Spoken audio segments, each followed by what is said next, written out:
Assalamualaikum warahmatullahi wabarakatuh. Kami dari kelompok 1 ingin mempresentasikan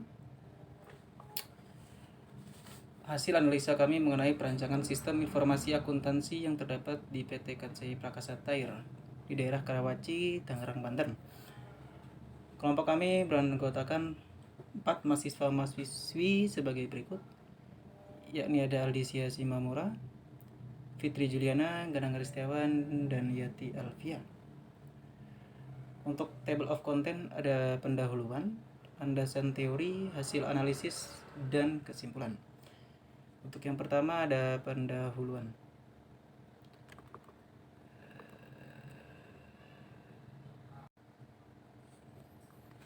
Apa sih topik about-nya? Nah, di sini kita akan membahas tentang perancangan analisis sistem terhadap PT KPT. Nah, sekedar introduksi saja, PT KPT itu produksi ban pertama yang dilakukan di pabrik Karawaci pada tanggal 1 Oktober 1975, yaitu produksi utama adalah ban sepeda. Pada bulan Januari, produksi dan pemasaran untuk komersial dimulai melalui jalur keagenan di seluruh Indonesia dengan karyawan yang berjumlah kurang lebih 250 karyawan.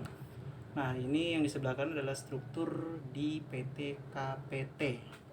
Nah, ini ada salah satu quote dari Umar bin Abdul Aziz rahimahullah, barang siapa yang beramal tanpa ilmu, maka kerusakan lebih banyak daripadanya. Oke. Nah, untuk bab yang kedua ada landasan teori yang memuat apa sih itu SIA. Nah, jadi kita membahas tentang masalah sistem dulu. Sistem ialah pendekatan sistem yang lebih menekankan pada elemen atau komponennya.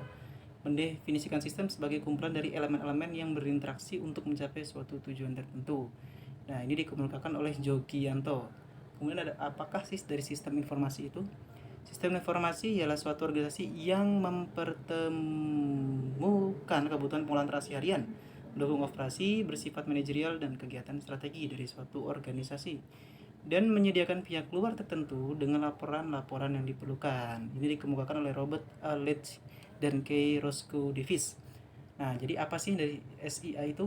Jadi SIA ialah sistem yang mengumpulkan, merekam, menyimpan, dan memproses data akuntansi dan data lainnya untuk menghasilkan informasi bagi para pengambil keputusan. Ini dikemukakan oleh Romney dan Rosberg. Selanjutnya ada 6 komponen dalam SIA yang dikemukakan oleh Romney dan Steinberg pada tahun 2003. Yang pertama adalah orang-orang yang mengoperasikan sistem tersebut dan melaksanakan berbagai fungsi. Yang kedua, prosedur-prosedur baik manual maupun yang terotomatisasi yang dilibatkan dalam mengumpulkan, memproses, dan menyimpan data tentang aktivitas-aktivitas organisasi. Yang ketiga, data tentang organisasi dan aktivitas bisnis. Yang keempat, software yang digunakan untuk memproses data. Yang kelima, infrastruktur teknologi informasi yang terdiri dari komputer, peripheral device, dan perangkat jaringan komunikasi yang digunakan dalam sistem informasi akuntansi.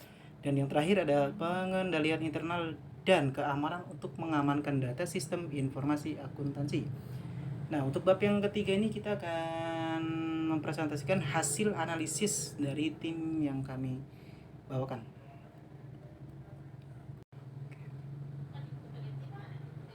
Bagan alir pada perusahaan. Bagan alir dokumen menggambarkan aliran dokumen dan informasi antara pertanggungjawaban di dalam sebuah organisasi. Bagan alir bermanfaat untuk menganalisis kecukupan prosedur pengawas dalam sebuah sistem, seperti internal check dan pemisahan fungsi. Jenis-jenis bagan alir. Ada 3 dari bagan alir. Yang pertama bagan alir dokumen, kedua bagan alir sistem, dan yang ketiga bagan alir program. Next, kita lanjut. SIA persediaan. Ini bertujuan untuk mencatat perpindahan setiap jenis persediaan yang ada di gudang. Nah, sistem dan prosedur yang bersangkutan dengan sistem prosedur penjualan ialah sebagai berikut. Di tampilan di layar ada bagian produksi, diagram gudang, bagian akuntansi, manajer bisa dilihat. Untuk pencatatan harga pokok persediaan bisa dilihat di layar SIA penjualan. Suatu kegiatan yang meliputi transaksi penjualan barang dan jasa baik secara tunai atau kredit dengan tujuan yang menghasilkan laba. Tim. Fungsi dari siklus penjualan: melayani pertanyaan, memberikan informasi tentang produk, menerima pesanan dari pelanggan, menyiapkan kontrak penjualan ataupun pemesanan penjualan, menyiapkan produk bila barang ataupun jasa, kemudian menyiapkan pengiriman produk, dan yang terakhir menyiapkan faktur penjualan. Dokumen terkait dan catatan akuntansi ada faktur penjualan tunai, pita registrasi kas, bukti setoran bank.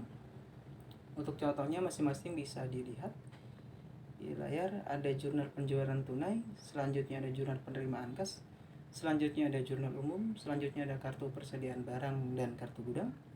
Selanjutnya ada sistem return penjualan. Prosedur yang membentuk sistem dalam sistem return penjualan adalah sebagai berikut. Pertama ada prosedur pengecekan barang, kemudian prosedur penjualan barang, dan prosedur gudang. Nah, untuk form return penjualan barang bisa dilihat di layar monitor. Ini adalah salah satu bentuk form return penjualan. Untuk diagram alir data, DFD adalah suatu diagram yang menggambarkan aliran data dari sebuah proses yang sering disebut dengan sistem informasi. Untuk diagram alir data level 0 ialah merupakan diagram dengan tingkatan paling rendah, di mana menggambarkan sistem berinteraksi dengan entitas eksternal. Nah, ini adalah rancangan diagram level 0 yang kami buat pada perusahaan ini. Nah, metode persiapan bahan baku MRP 2. Nah, untuk metode persediaan bahan baku yang kita gunakan di sini ialah MRP 2. Kenapa kita menggunakan MRP 2? Karena bahan baku utama dari ban sepeda latex yang disebut styrene butadiene rubber atau SBR itu dari luar, dan harga untuk perkisaran pasarannya di angka 700 US dollar sampai 500 US dollar per ton metik, dan itu pun diimpor dari Cina dan India. Karena sistem ini digunakan untuk kebutuhan bahan baku yang bersifat dependen atau berdasarkan permintaan terhadap penyelesaian suatu produk akhir. Dengan sistem MRP dapat diketahui jumlah bahan baku yang diperlukan untuk menyelesaikan suatu produk di masa yang akan datang, sehingga perusahaan dapat mengoptimalkan persediaan bahan baku yang diperlukan agar jumlah persediaan tidak terlalu banyak tetapi juga tidak terlalu sedikit. Dan apa sih metode yang kita pakai pada kali ini? Yaitu adalah tim ekspedisi luar. Kenapa harus itu? Karena